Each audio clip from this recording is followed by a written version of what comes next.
What's going on, guys? I'm Matt. This is MotoWorks. Behind me is a 2000 Honda Civic SI. Now, the thing that makes this SI special is I actually owned this car before the previous owner owned this car. And this car currently is a mechanic-owned Civic. Now, my brother owned this car after myself, and he is a mechanic. So that's why the video is titled like it is. Let's take a tour of this car and see what to expect when you get a mechanic-owned car. I don't think he waxed this car much. I know it's definitely showing its age, that's for sure. But the beauty of it is I can still kind of see myself in the reflection there. Kind of. Beauty of it is there's not much rust around the quarter panels here, where these things tend to really rust out. Now the trunk, he did get rear-ended, and I think it kind of threw a bunch of stuff out of whack. So trunk has a nice dent in it, and under the wing here it is starting to rot away. It's not as bad on the other side, but I do have a trunk sitting over there for it, so I do have a repair for that already. There is some rust on this quarter panel here, but I don't think it's that severe. That can easily be fixed. It is rocking the true Fast and Furious look. Black Civic, green wheels. The only thing that's missing is the green underglow. Now under here is where the magic happens. So this is a true SI. This is actually the engine. This engine is the one that had come in the car, and it's been in the car for many miles, and we'll show you how many miles in a little bit. It has been 100 miles an hour in the quarter mile. Now that was with nitrous. When I owned the car, I did put a 55 shot of nitrous on here, and it did go over 100 miles an hour in a quarter mile. But yeah, mechanic owned car, you're gonna find a lot of stuff like this in the car. Some late night wiring, some get it to work repairs. But I mean, it got the job done. It may not be the best repairs, but they did get the job done. So a couple of things I do like about this under the hood here. He did remove the air conditioning, mainly because it stopped working and he just took it out. And he did remove the power steering. Again, it started to leak, so a manual rack was cheaper than a power steering rack, so it got the manual rack. Now the chicken wire is a custom touch. He was driving this one day to work, and a rock came up and actually wedged itself between the gears on the crank, I believe, and it threw off, or actually broke the timing belt and left him stranded on the side of the road. So that's why the chicken wire is there. But this engine, I will say this now, has been rebuilt 5 times, I think, being the original engine. It's pretty impressive, but sad to say that I don't think this engine's going to be in this car much longer, and we'll kind of talk about that in a little bit. But overall, not a bad car, not too much rust on it. I mean, you got a little bit of rust on the door here, and like I said, a little bit of rust on that panel. But this is where the fun begins. And having a mechanic-owned car, there's always a procedure for everything when you have a mechanic-owned car. So on this side of the car, the door handle doesn't work. That's the anti-theft, by the way. So the car is unlocked right now, so what you got to do is you got to reach in and under and grab the broken portion of the door handle under there, and then you can get the door open. Now this has been outfitted with some RSX Type S seats, both driver and passenger. This one's definitely in need of repair. The door panel was on when I bought the car, but the window track was not on when I bought the car, so I have removed the door panel to fix the window. I just haven't put it back together because in the meantime I also bought a door handle, so I'm going to be installing that later on in the video. I'm also going to be installing the trunk later on in the video because I have to take this thing and get it inspected. So that's the driver's side door.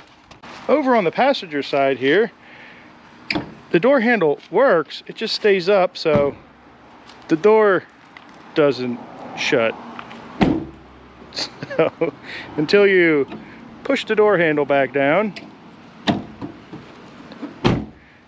So like I said, there's a procedure for everything in here. Now let's make our way to the trunk. The key actually works in the trunk, which is a plus.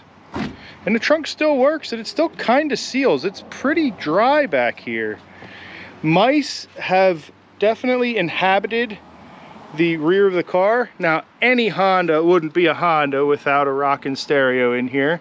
And apparently, like I said, mice find stereo systems delicious, I guess. And they ate out the cone on here because it didn't fall off. It is just gone completely. So if we lift up, if we can lift up here, I don't believe, I'll have to do that later, but I don't believe it's too wet in the back here. I think this trunk seal is still doing its job and keeping a large majority of the water out of the trunk. But everything looks pretty good, pretty clean in here. I do have to fix, you know, some things, but again, that doesn't affect how you get to work, so we just leave that alone as a mechanic. I will have to, again, like I said, take the trunk off, but I'm going to do that in a bit. So there's inside the trunk, nothing exciting in there. I'd have to remove the sub box and do all that to get underneath it. Hopefully my battery is charged up, because I'd love to show you the procedure for starting this car. Once you get the hang of it down, then it's not so bad to open the door. So inside the car, this is what I really wanted to show you. Look at that mileage, guys. Look at that mileage, 352,012 miles. Unreal. Like I said, that engine's on its probably 5th rebuild now. And with 352,000 miles on the car, that's pretty impressive. You can't fault this car too much. Now the interior, not in the best condition. You've got stuff falling down.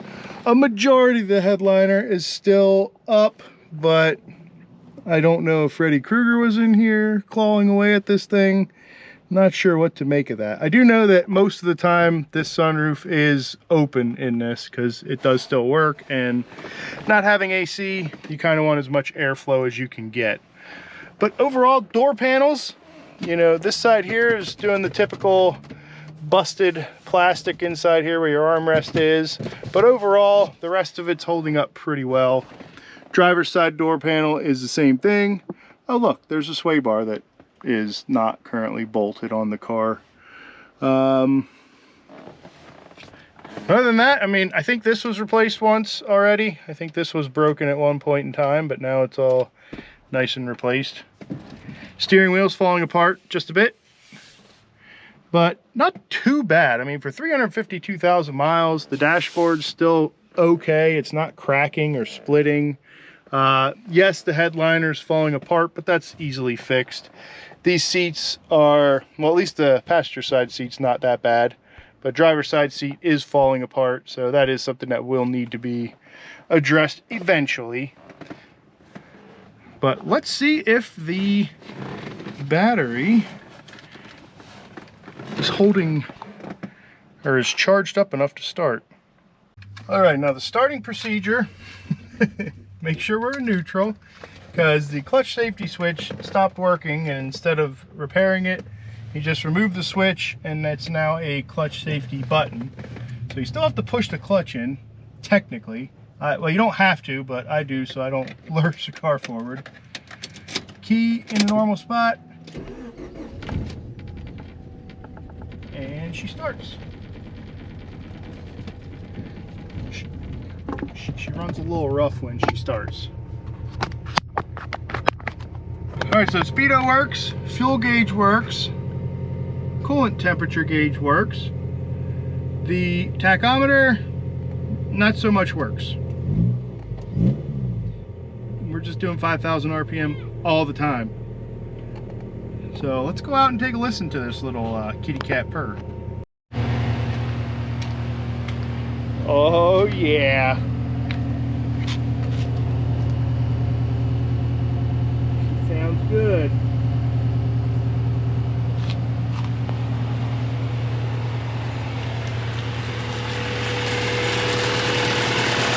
So we got, you know, a little bit of oil leaking on stuff.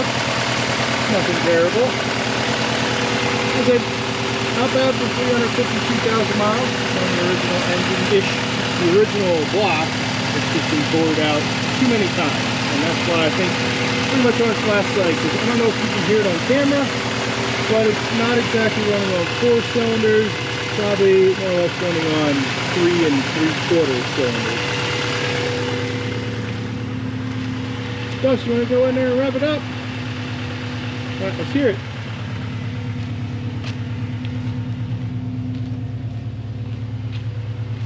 Over here, dude.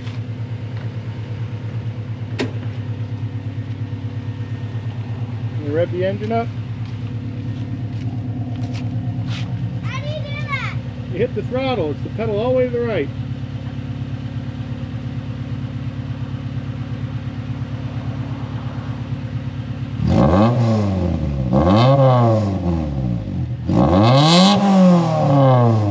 Oh yeah. That'll work. You get it. You get it. You're a Honda guy. There it is. Wasn't enough rev limiter in that, but you get it. But there's the Civic there. I'll probably go over more little odds and ends on the car as I get more videos out to you. What we're doing right now, Josh is going to be my helper. We're going to fix that door handle, because I did get a new door handle for it. And we're going to install this trunk because it's not dented and all rusted up. So those are the 2 things we're going to do to close out this video, and then we'll take you guys for a ride.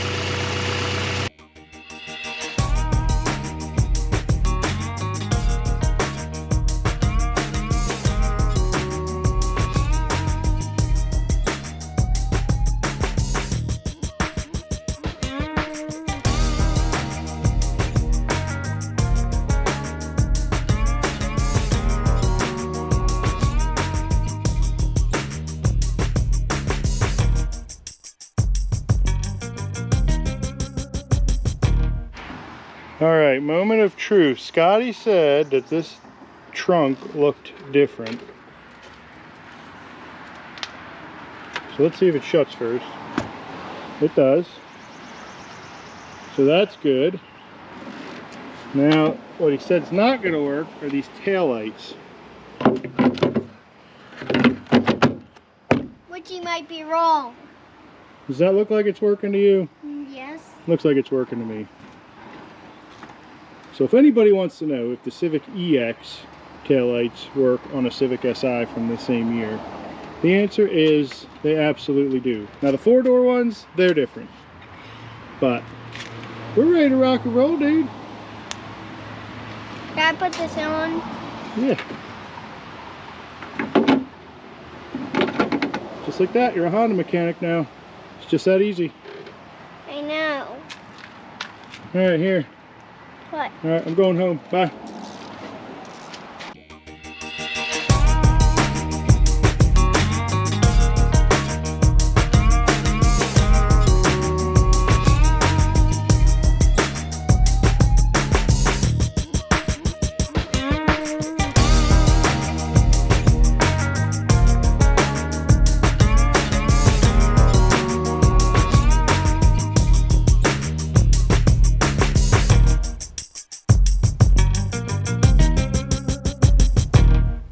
Alrighty, first repair. Let's see if it was successful. Shut the trunk. See if it shuts. Oh, perfect. Now we gotta see if it opens. Hold on, dude. We gotta unlock it. Hey! Now you can close It was it. a success. Now we just have to fix our door and put it back together. Then we can go drive it.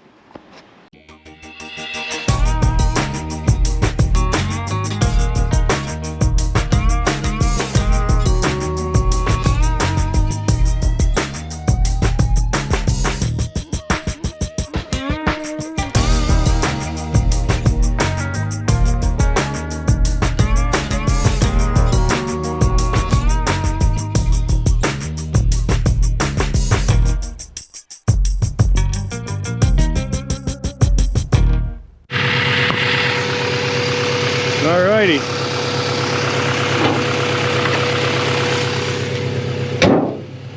It's a lot later now. It rained on me while I was installing my door handle, but it works. Yay, I feel accomplished. All right, now we're gonna go take this thing for a drive. I'll take you guys along with. Got my co-pilot in the back. All right, I don't know how much they're gonna be able to see of us, dude, but we're gonna go take this thing out for a test drive. Go get ice cream, right? Uh-huh. Gotta love no power steering. Not really. You're gonna hit the car. I'm not gonna hit anything. I don't think. We'll see. We are good to go. Alrighty. So we are off on an adventure, dude. Yeah, get ice cream. Let's see if our radio works.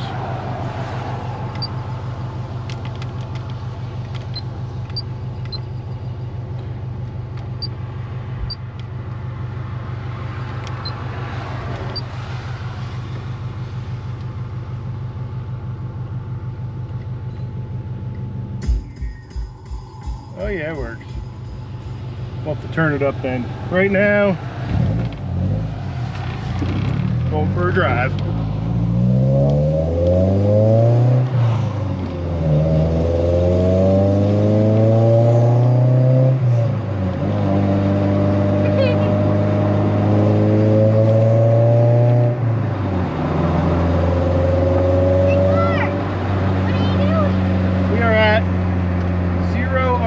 Right now, no longer are we at 5 RPM. Yeah, you know when you're gonna put a new engine in and you're testing this engine already?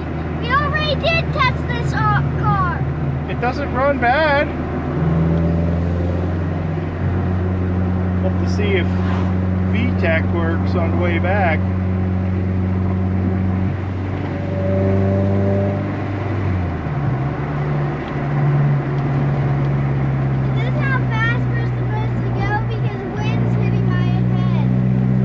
That's the air conditioning in this car, buddy. Windows down at 60. That's about all you're getting for AC.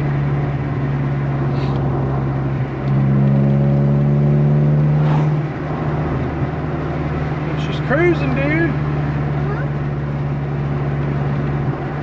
It looks so weird not having that wing in the rear view. I'm so used to seeing that wing back there, but I don't see it back there. I'm gonna have to put that back on eventually. Oh, we're back up to 5,000 RPM again, dude. There we go. Running on 4 cylinders again. She runs a little rough.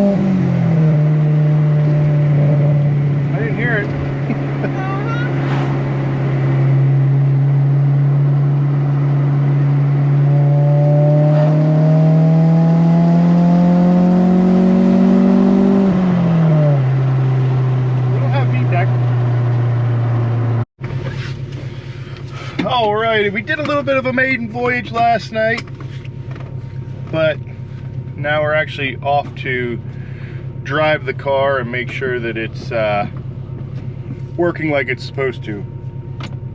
So here goes nothing.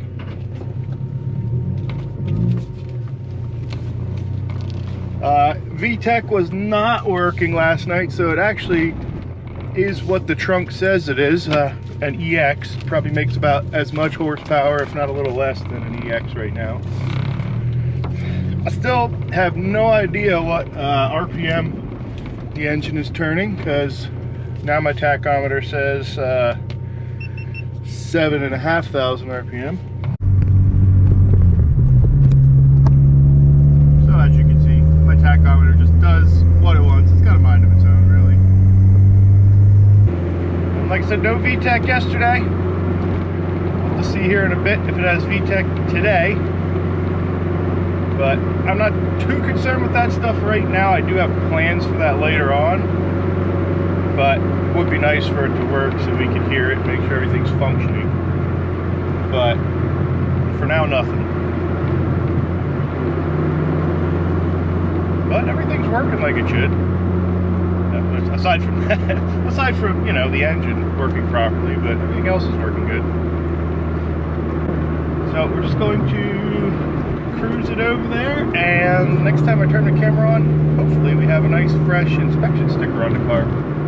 But we'll give you one little attempt at VTEC here to merge on the highway.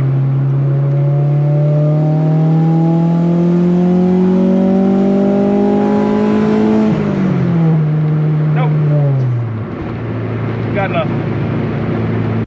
Alright, so the inspection went well, passed inspection, but as soon as I started driving it again, the temperature started to spike a little bit. So, yeah, we're just letting it cool down just a bit, because I saw some pretty high temps. So, we're just going to have to limp it home. My tachometer is now at beyond 9,000 RPM, in case you were curious about that. But yeah, so I'm gonna let her cool off, and then we're gonna start up and get back on our journey again.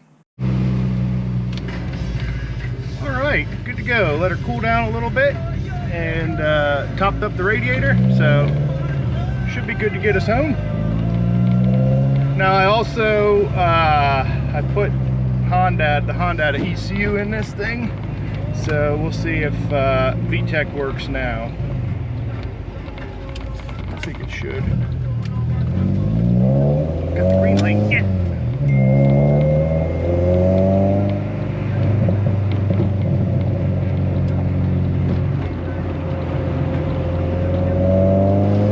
See what we got.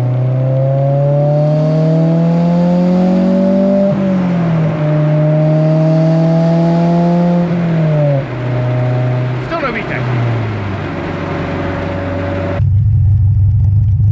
Lost the cylinder. Well, maybe we're down to 3.5 cylinders.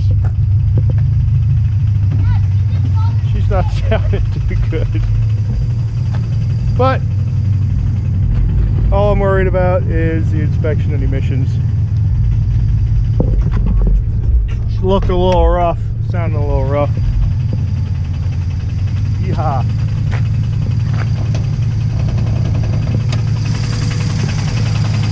Oh baby, don't worry, we'll take care of you.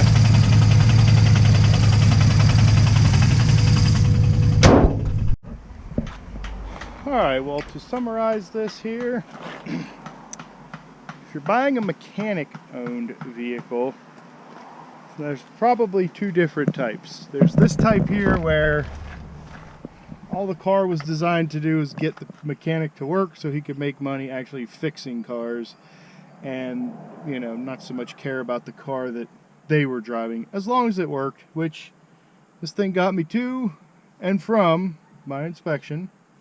And for now it passes, it runs, but just.